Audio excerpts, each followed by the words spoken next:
And nobody, of course, does a video about what happens when an old codger from ham radio gets an IC-7300 and gets it. First, he goes out to lunch somewhere. He goes to Cracker Barrel without the new logo, and then he goes home and gets the hay out of the way in the shack and sets it up and tries it out. So here you are, Tom.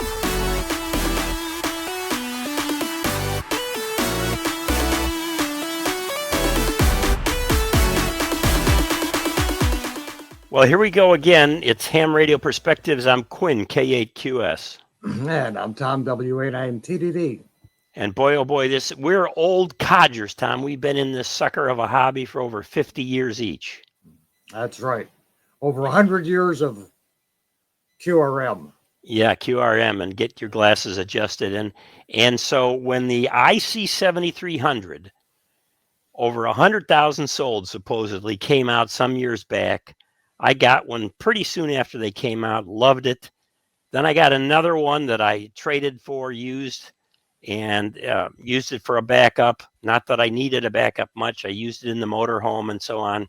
But all along the way, over these years, I kept saying to you, Tom, WA9TDD, my old buddy from Chicago, you got to get an IC-73. And you kept saying to me, what do I need a stinking, we don't need no stinking IC-7300.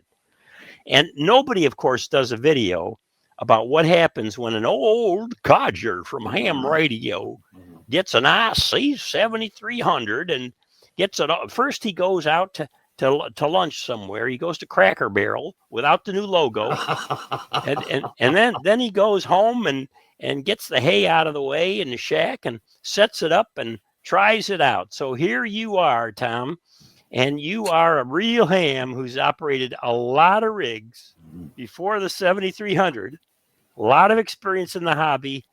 What are some rigs that you used recently that you can compare it to? Okay, well, the most recent rig I've used is the Kenwood 430S. And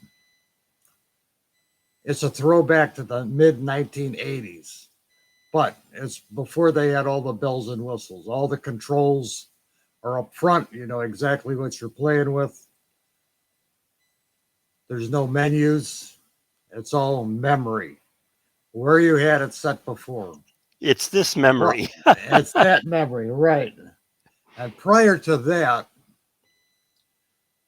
about 12 years ago, well, maybe 15 years ago now, I bought a Kenwood 480 SAT. It had all the bells and whistles on it. It had all that good stuff on it. I thought, man, I am really impressed. And I got it. I started playing with it. Let me grab something from my library here. Here we go. Here we go. The mini folder. All right. Yes. A type font so small that you literally need on a 10 power microscope to read it, and all the features, all the settings, if you could figure them out. So then I was bequeathed with this wonderful IC-7300. Yeah, we should say you've used other rigs in the meantime too, but not in the same category. Not in the same category. Prior to the 480, I had a 820 TS820S, which was a similar hybrid rig. No bells and whistles. All the controls are on the front. No menus. No memories. No memories. No menus. No surface mount components. You know, you could take it apart in your garage and put it back together and have virtually a brand new radio. But I digress. This is the manual for the IC-7300. Large print. Okay. I've had this radio now for 1 day.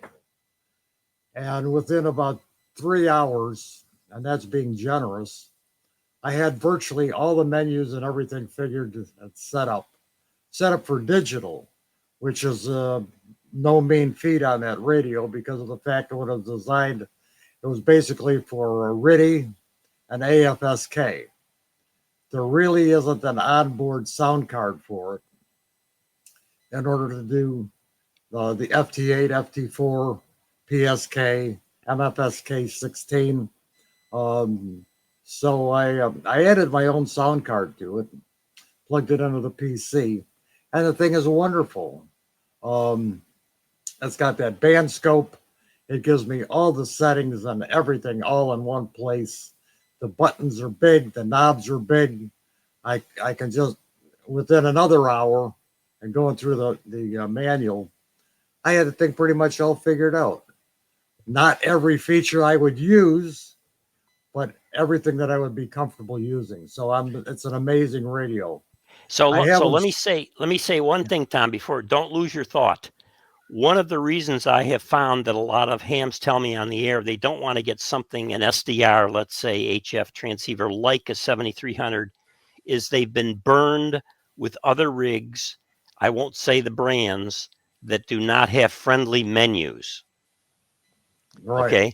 And they say, don't give me that. I don't want to get into all that menu stuff. I want a simple radio that works. And for somebody like you, using the Kenwood, what, TS 340, 430? Oh, 430, yeah. 430. I mean, that is ideal for the digital modes. You just add the sound card and bam, you're off and running.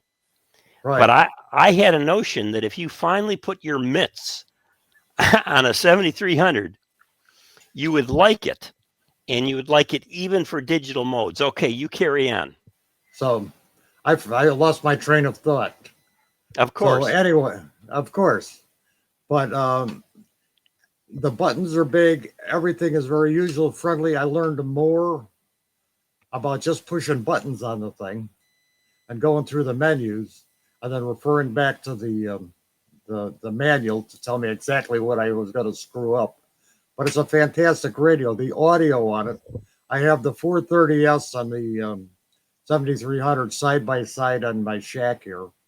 And I tuned to the same signal. I was listening to a couple of sideband conversations.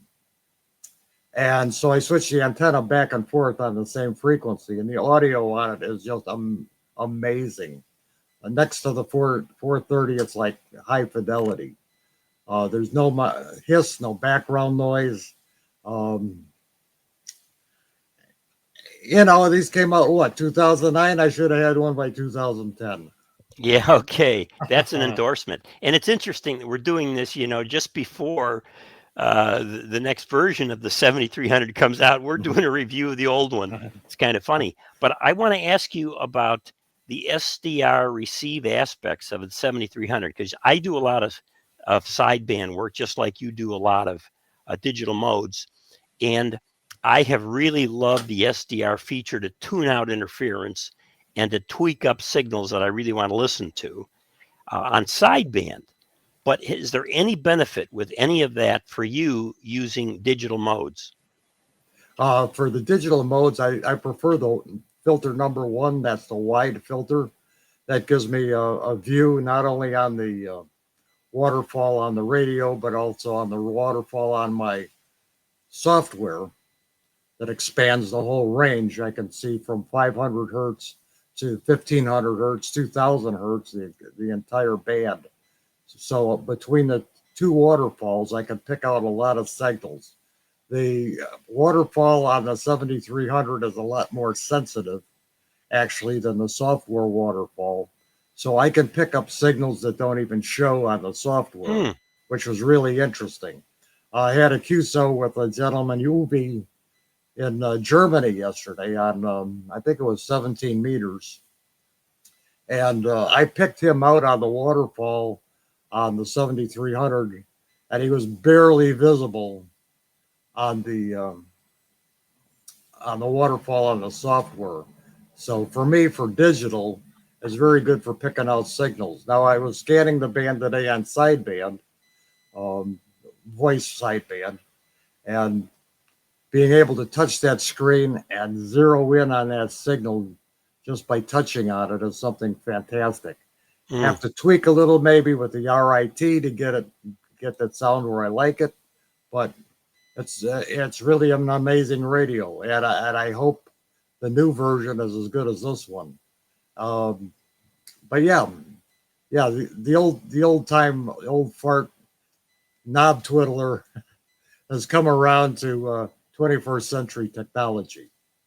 Isn't that great? And I must say that you also got burned with one rig that was menu intensive, and I get that.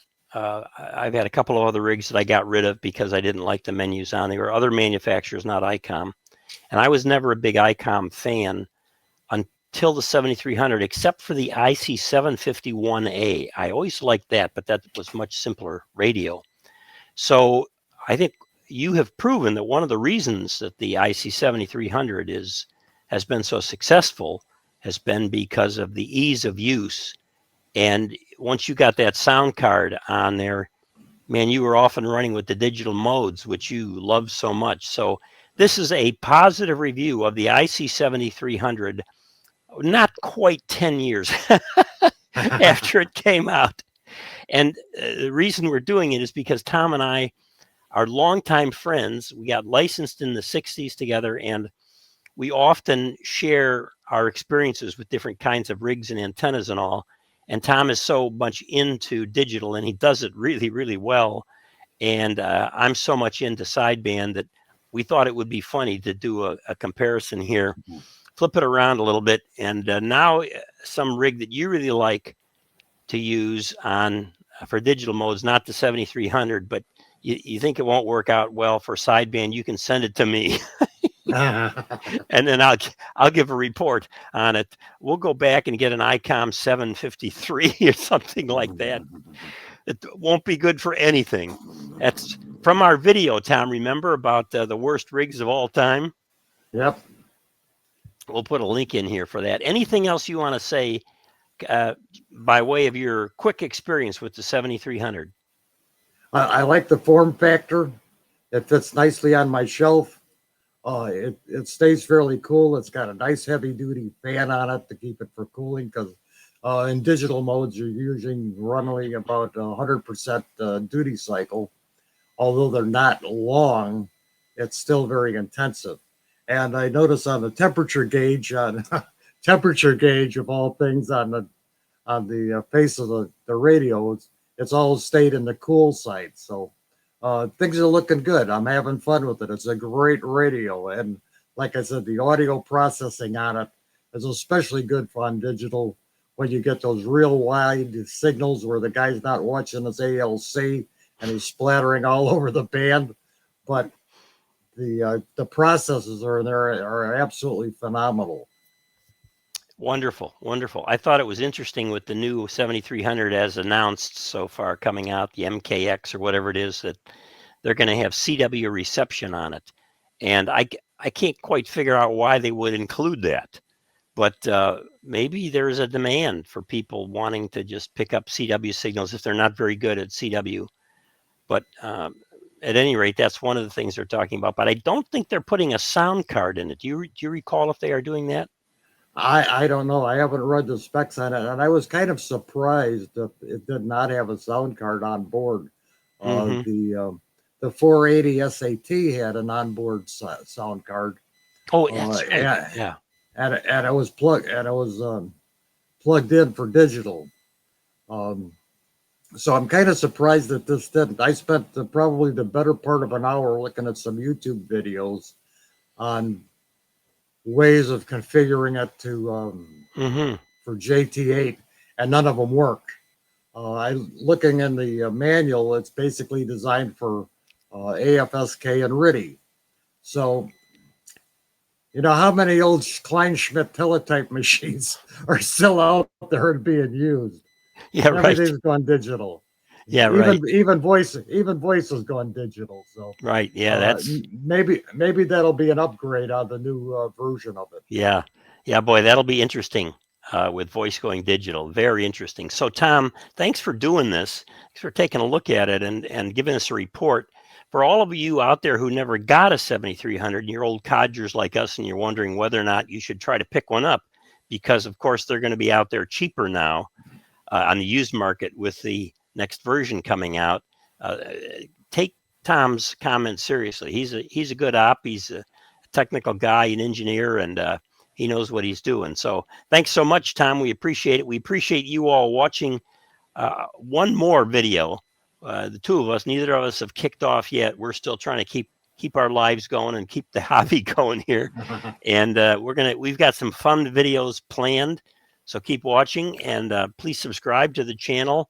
Hit the little ringer button down below, or however you want to do it. If you're comfortable with that, we'd love to have you on board joining us at Ham Radio Perspectives. My name's Quinn, and I'm K8QS. And I'm Tom, WA9TDD. Watch for me on the digital modes.